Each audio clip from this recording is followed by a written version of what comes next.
Hi, and welcome back to Small Talks with MyWellbeing. We're about halfway through Mental Health Awareness Month, which is my personal favorite month of the year. I'm a little biased.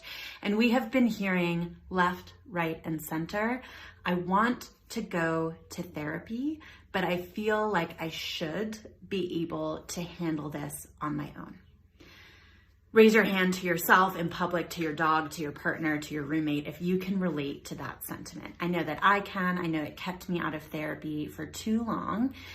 And I want to say loud and clear that whenever you hear something like a should in a reaction that you're having to yourself in response to an external pressure, in response to something that you want to do or think if things were different you would do, just be mindful of that. And question that and practice a little bit of curiosity around where is the should coming from. So when it comes to I should be able to handle this on my own, let's just think about what does that really mean? When were we taught life skills about stress management? Now it's possible some of you have learned that in community, in religious groups, in conversations with your family. Even then, there is so much nuance to what each of us are going through, the intersectionality of our identities, to what is happening in the world right now.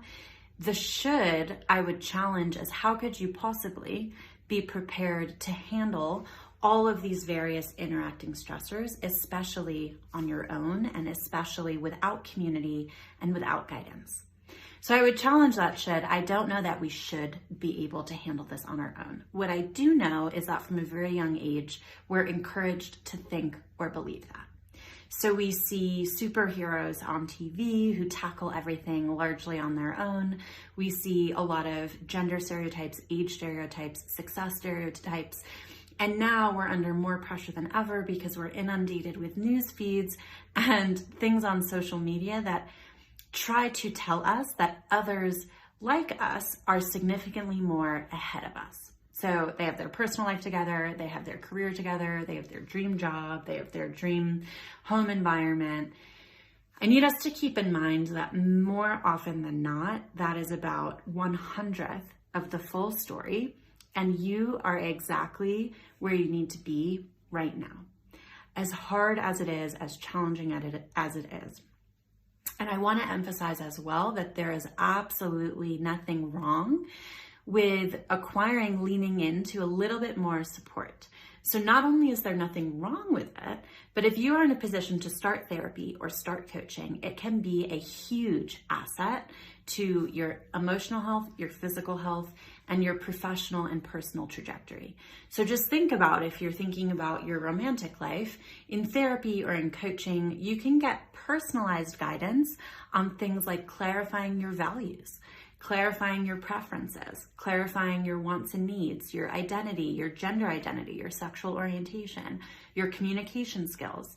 It's hard to imagine that someone in a relationship wouldn't be more equipped for that relationship after receiving that one-on-one training in those tools. You can think the same thing for your personal life.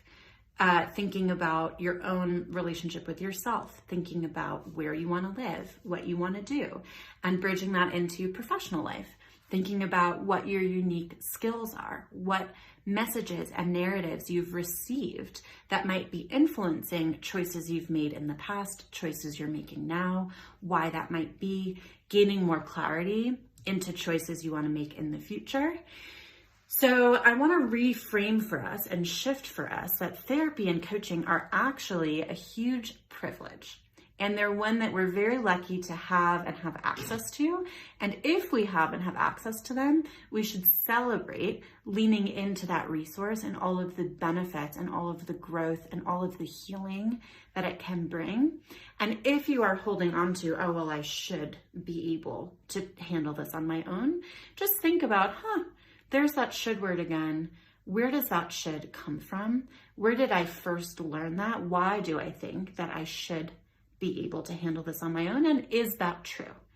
And just practice a little bit of open-mindedness, curiosity around what answers might come up.